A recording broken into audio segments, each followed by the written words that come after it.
Hello, my name is Jennifer Shahade. I'm the editor of Chess Life Online and a two-time U.S. Women's Chess Champion, and I'm really excited to do this guest spot on chessvideos.com, as I know my brother has done hundreds of videos here and really enjoys it and enjoys the chocolates that he gets each month from you guys. My topic today is traps.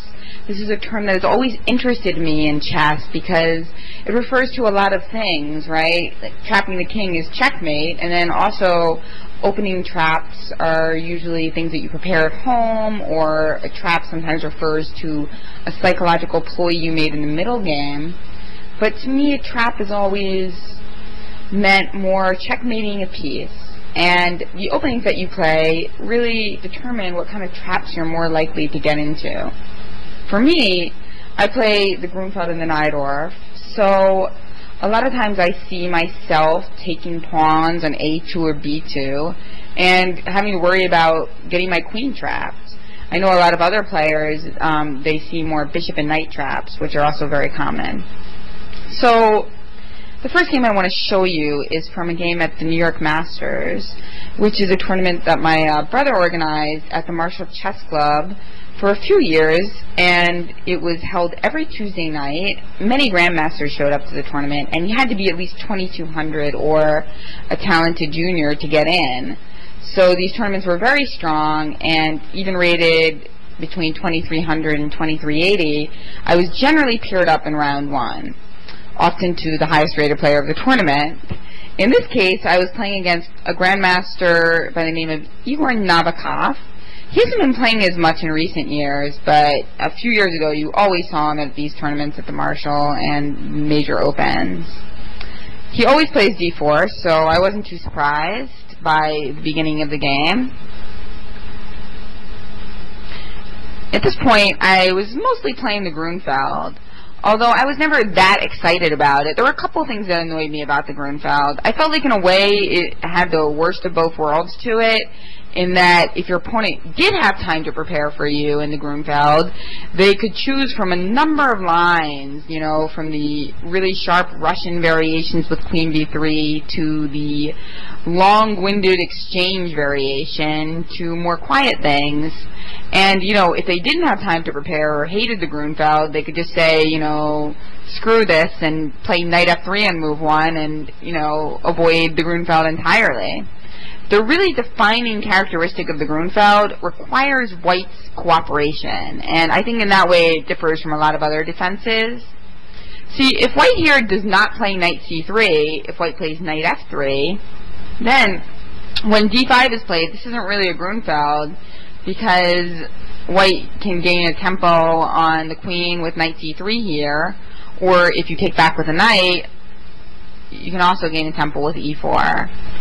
So the Grunfeld really requires white to play knight c3 at some point, after which now d5 is played, and this leads to the Grunfeld. Now I was usually worried more about the exchange variations than this bishop f4 stuff. I always kind of liked playing against bishop f4 in the Grunfeld because it's pretty easy for black to get c5 in here due to some tactical ideas involving queen a5, which we're about to see. Now, the reason white can't take on d5 here, or he can, but it's not the best move, is that after knight takes d5, now we exploit the pin on the c3 knight. Although, to be honest, this looks worse than it is. White, in fact, does have a defense. After queen takes d5, bishop takes c3, pawn takes c3, queen takes c3. Now white can simply play king e2, and after queen a1, they have this move bishop e5, forking the queen and the rook, and this ends up leading to a four-strong variation, which is kind of a digression from our theme, but I thought I would show it to you. It's kind of cool. So the queen just goes from f5 to c2 to c1, and if white were to try to get out of it with king g3, well, that would be our ultimate trap once again, right? So, of course, Nabokov did not want to go for the forced draw against me with white. Although, you know, sometimes, you know, you never know when somebody is going to suddenly go for something like that, right?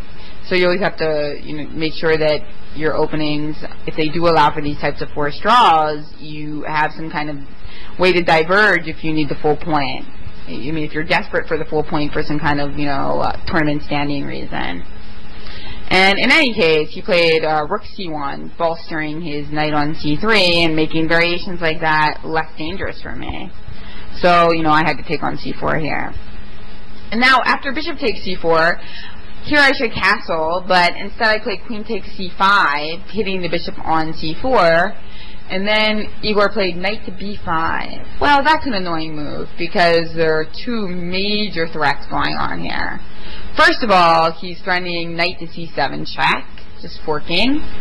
And then there's also the other threat, bishop takes f7 check. So I give him a check of my own, at least in getting my queen out of the line of fire from the c1 rook. But after king to f1, now I also have to stop this knight c7 thing, so I played knight a6. And here he played a3. Such a little move, but such a big problem.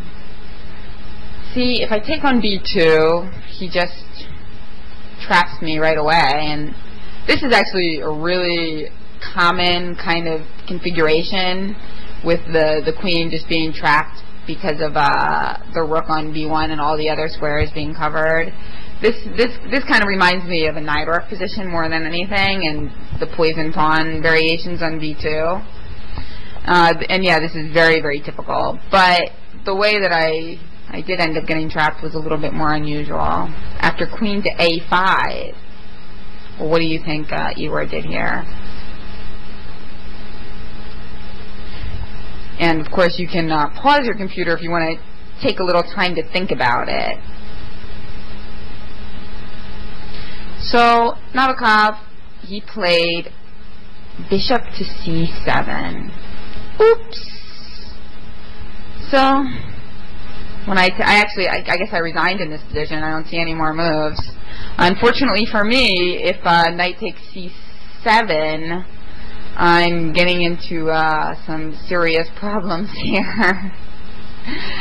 So, because I can't even take back because the bishop takes f7. And I don't have any good squares for my queen, and if I try to play b6, well, this is where things really get ugly after d4. So I resigned, and of course it's always unfortunate to lose in 11 moves. I mean, it's never very fun. So I kind of realized that I needed to be more careful in these Grunfeld lines, and even though this seemed at first like a harmless line, it ended up being very venomous. But this lesson is not really about me and my worst games, it's about traps. So let's move on to the next game I want to show you, which is a kind of cool, no, not that one, that's for later, that's for later too. Oh, I don't know. Where are we? I wanted to show you this game.